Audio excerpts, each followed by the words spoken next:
What up? What up? Welcome to another episode of From the Mind to Bo. It's Bo doing a late night edition.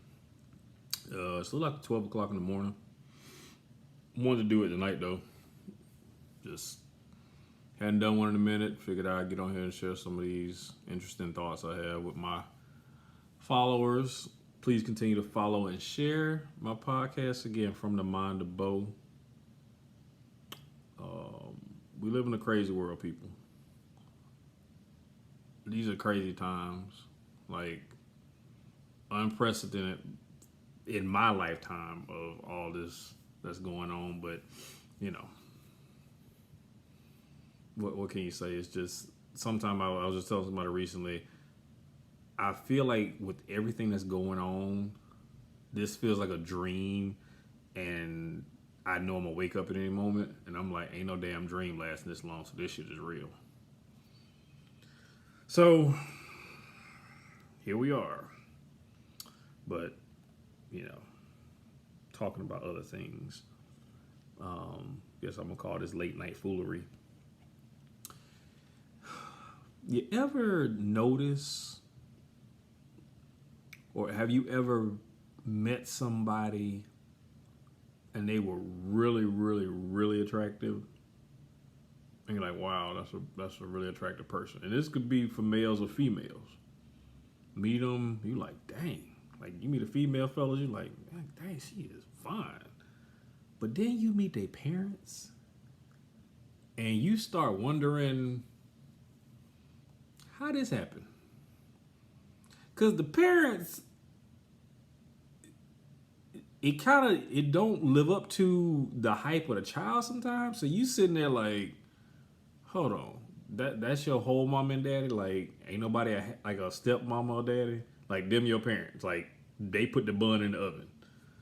Like, the two of them, you ain't have no side mama or daddy situation going on. Because, see, that's when I have questions. I'm going to be like, how your mom and daddy make you? Now, I'm not saying people's parents unattractive and something wrong with them. I ain't saying that. I'm just trying to figure out, how did your parents looking like that produce you?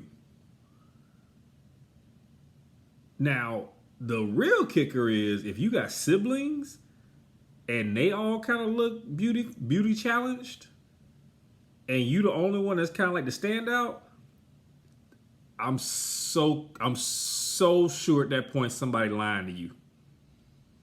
I'm so sure at that point you might be adopted.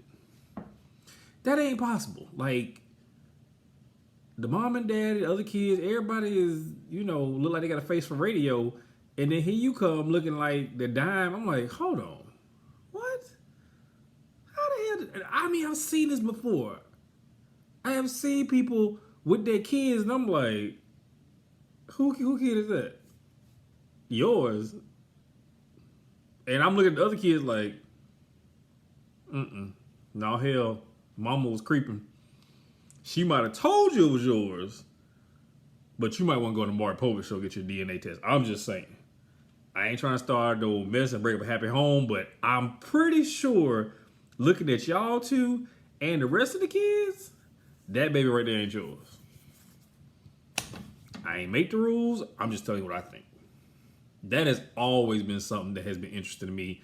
When I see two, I don't want to be mean when I say this. Let me temper my statement of this. When I see two lesser attractive people make an attractive child, is that the best political way I can say that? I can't think of no other nice way to say it. I'm just saying, like, damn it. If you look like Ugg and Lee, how the hell did you produce the supermodel?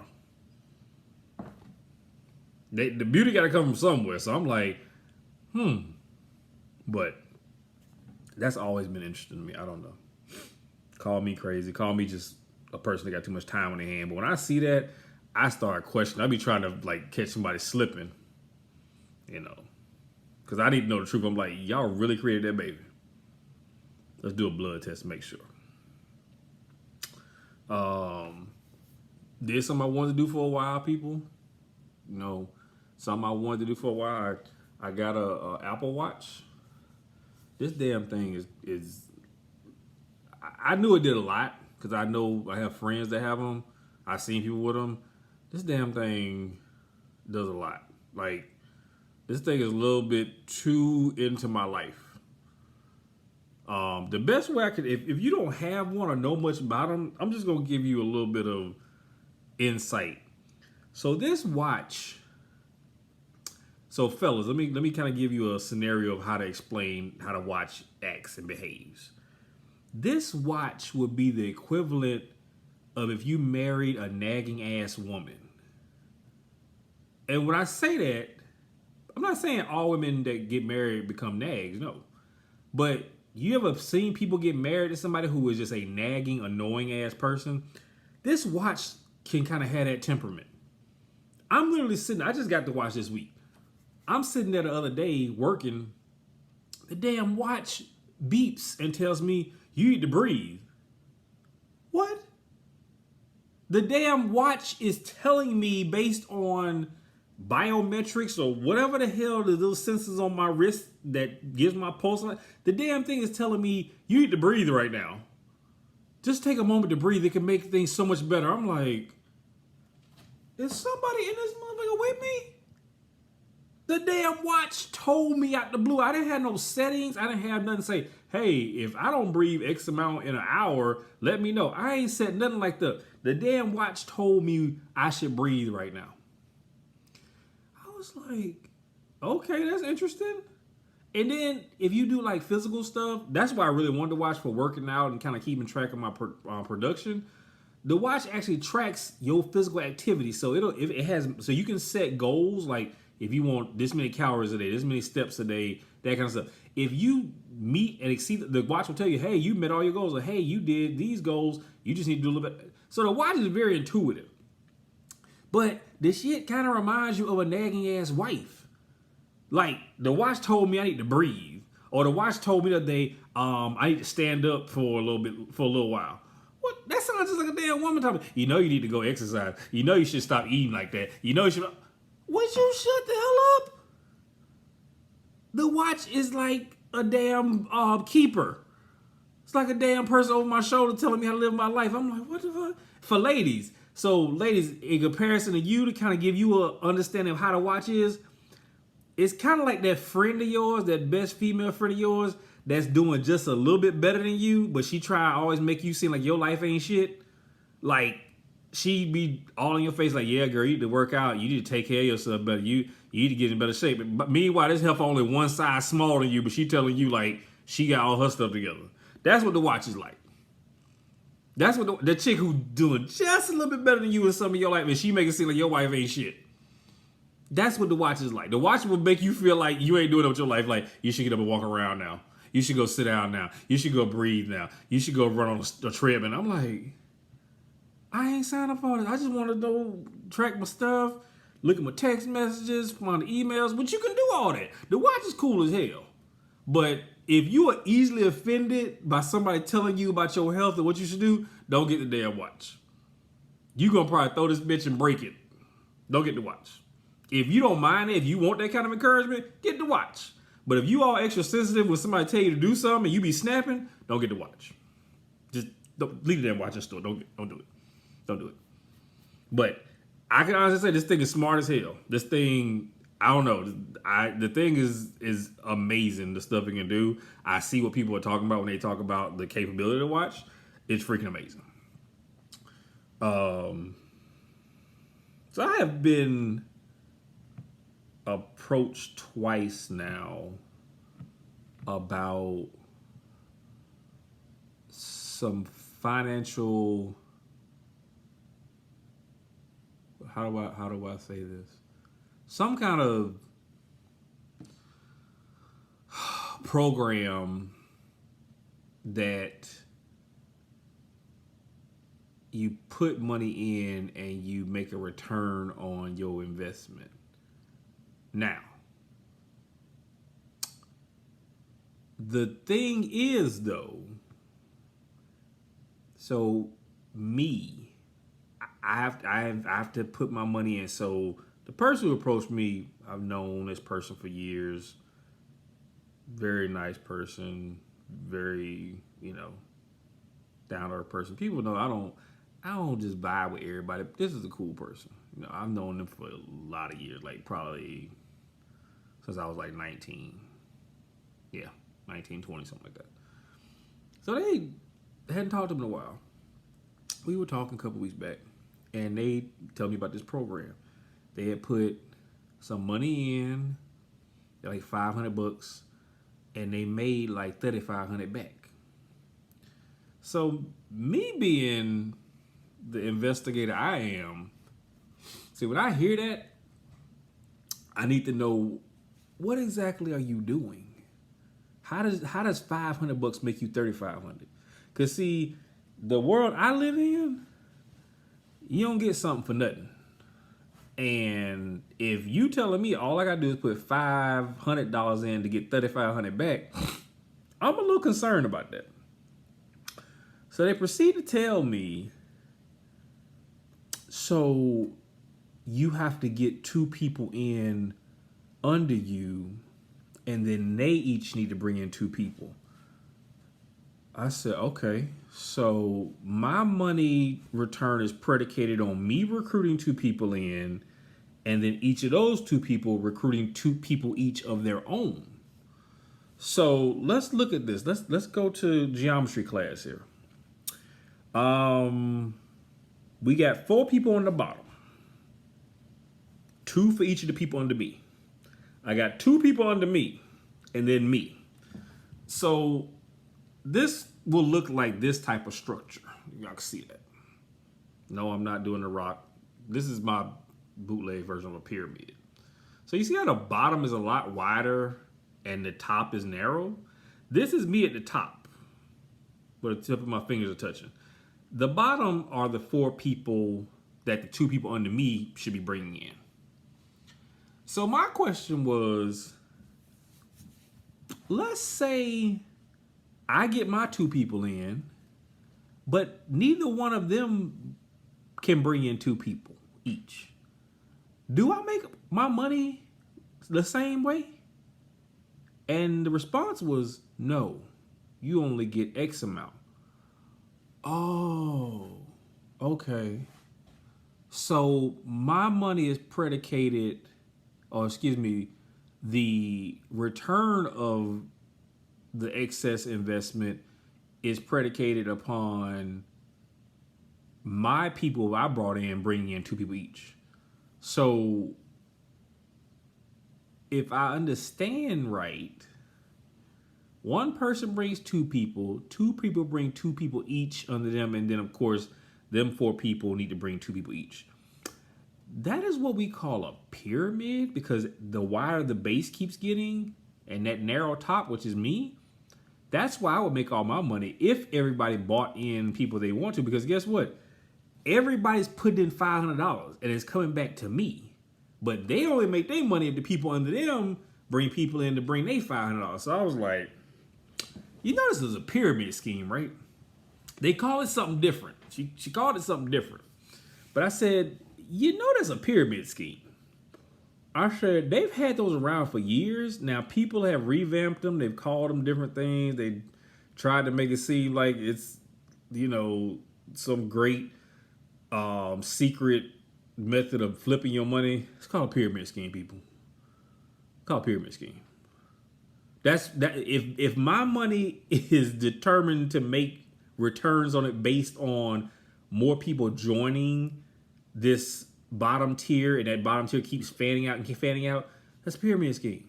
I don't make money unless the bottom keeps expanding. Like, that is the easiest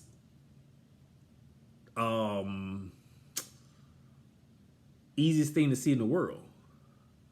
Because my thing was, if you telling me I put 500 in and I make 3,500 back, no matter how many people come in or whatever, I'd have been more like, okay, maybe it's not a pyramid scheme.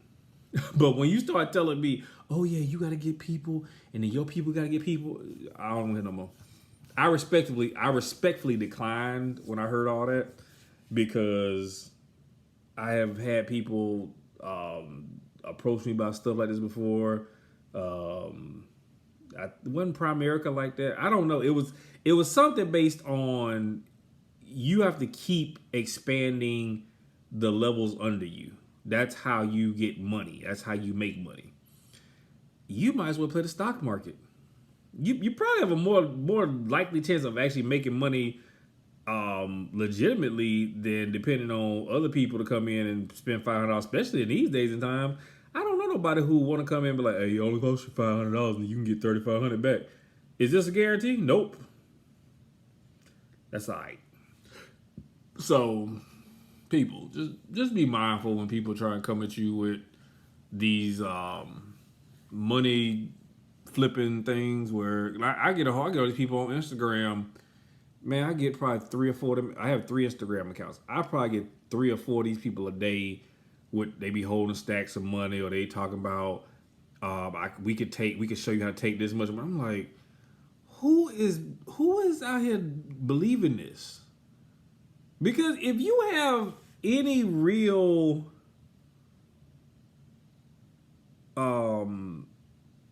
cognitive skills of the way money works, you would not be wagering your hard-earned money on something that clearly is a scam. So it's all I can really call is a scam.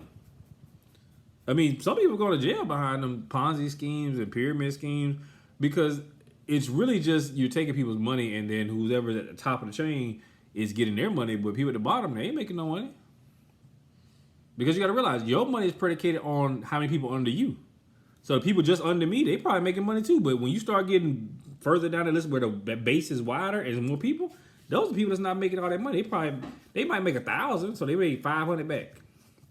Some people that's enough for them, but I ain't the type of person. I ain't doing that. That's just me. If you do that and that stuff works for you, by all means, continue to make your paper. I just know I've never been that person that do just something for nothing. If you telling me, hey, I got this, yeah, I can hook you up with it. All I need is this. And I'm like, and I'm looking at it like, that's all you want for that? Now, if I know what I'm looking at and it's something expensive and you telling me some real lowly discount for it, antennas are going off. I'm like, something wrong here. There's something wrong with this picture.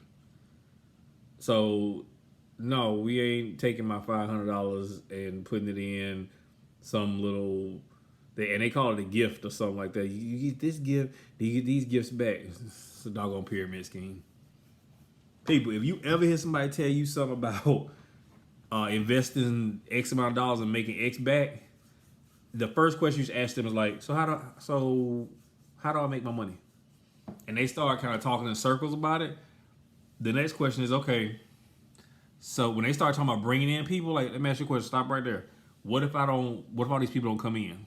Do I make all my money? If they say no, pyramid scheme. If they say yes, I still think it's a pyramid scheme. It's something that's going on with it ain't legit. How am I taking $500, just putting it in something, and I'm getting $3,500 back for doing nothing? If that's the case, we wouldn't have no people in the economy that broke. If you tell me we can magically take 500 and turn it 3,500, there will be nobody broke in the economy. That's just me.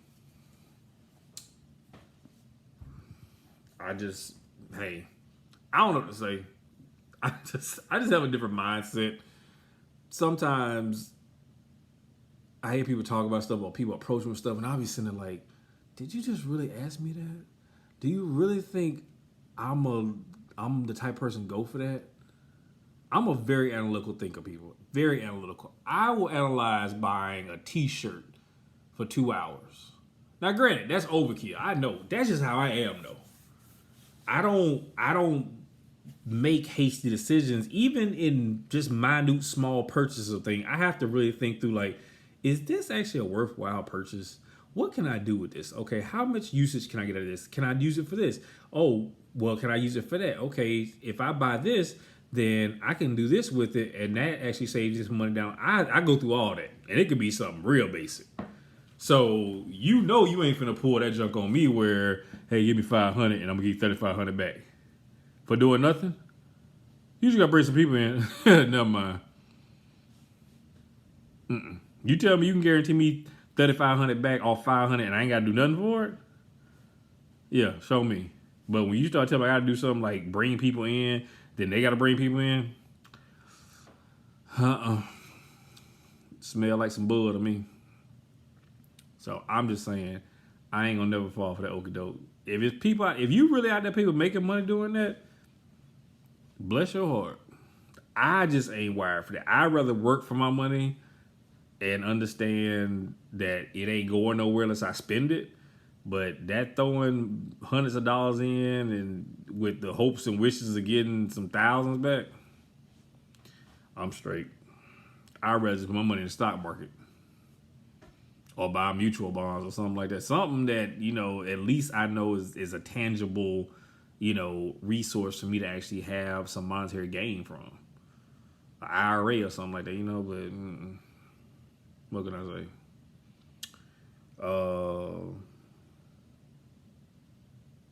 New season of Married at First Sight started, people. If anybody doesn't know me, I love that show. You got to be crazy as hell to do that joke. I actually joked around people that when it was coming to Atlanta the last time, right before COVID hit, they were going to do auditions here for a season in Atlanta. I was like, I should go down there.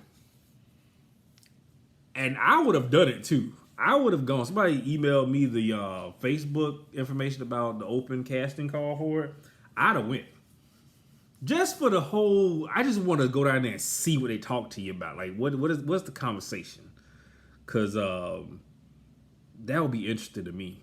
The funny part would be if they actually picked me. Now, that's when it's getting real. I'm like, wait a minute now. I just do this for fun. I ain't expect y'all to pick me. But if they picked me, now it's a decision to be made. Am I crazy enough to get married at first sight? I don't want to think I am. But hell, why not?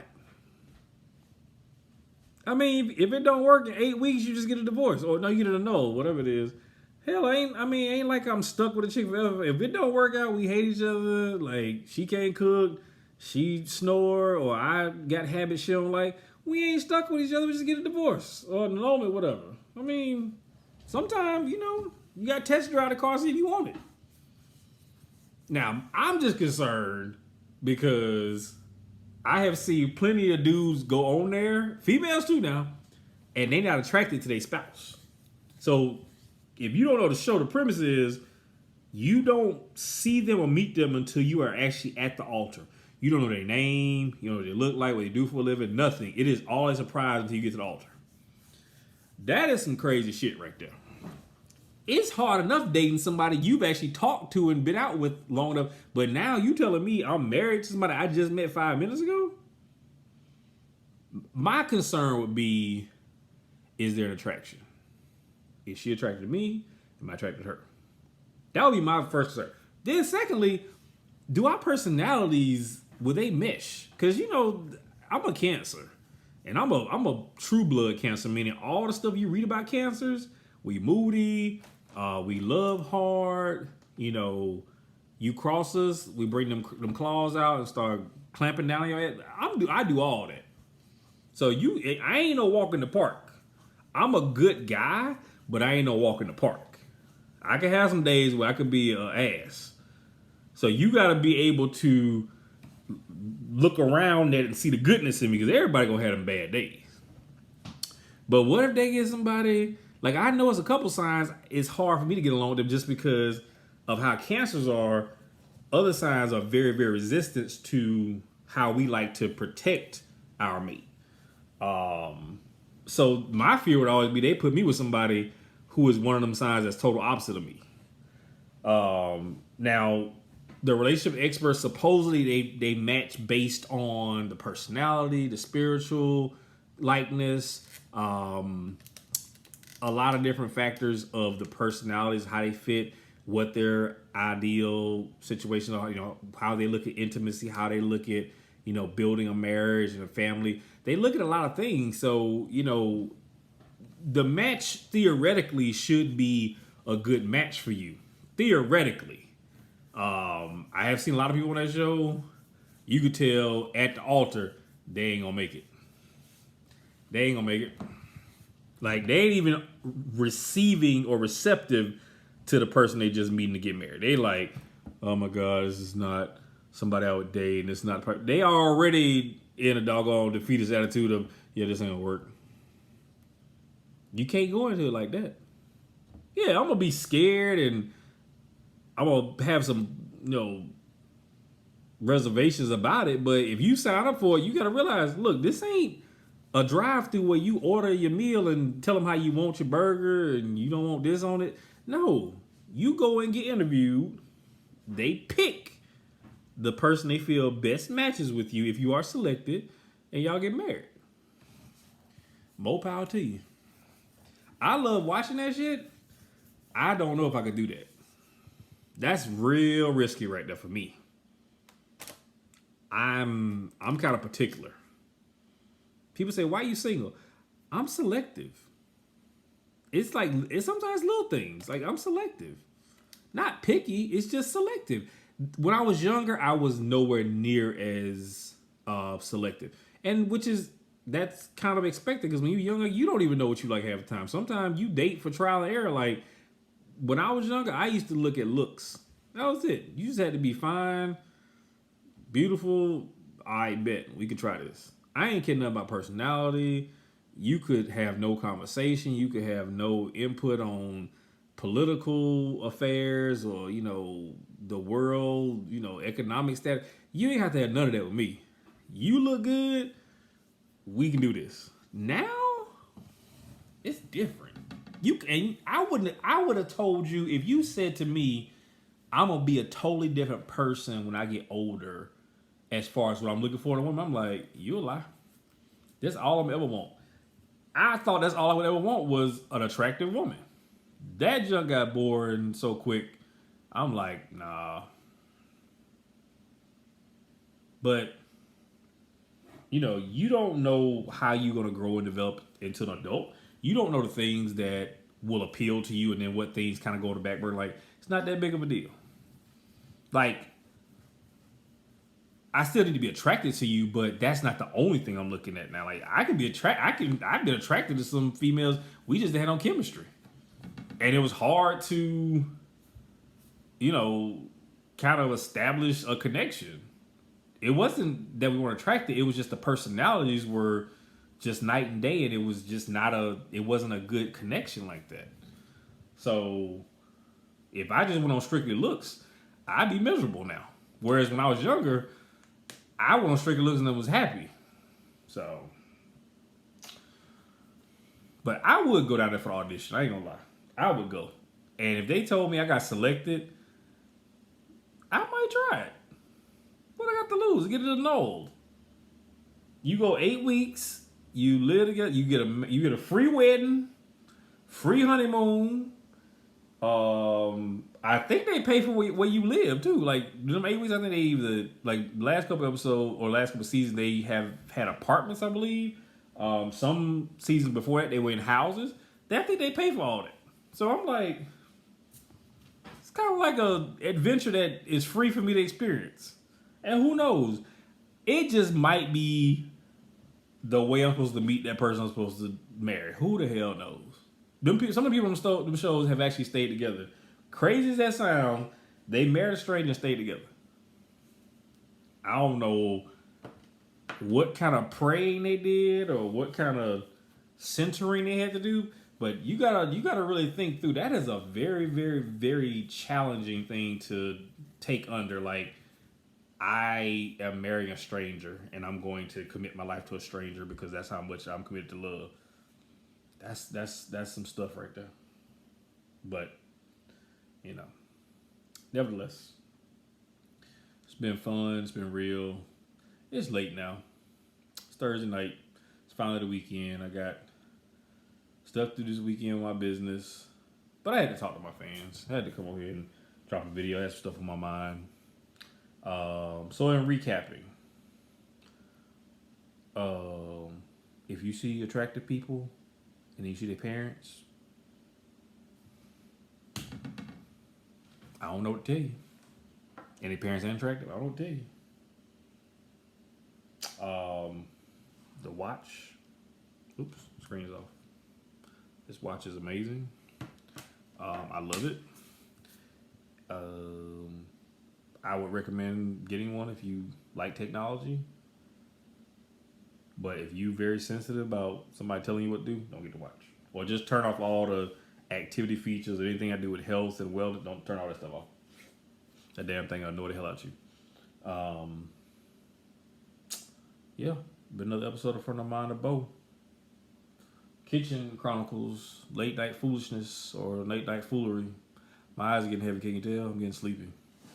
And I watch when I get in the bed, I won't be able to go to sleep. What kind of retarded stuff is that? But I'm gonna catch y'all later. Peace.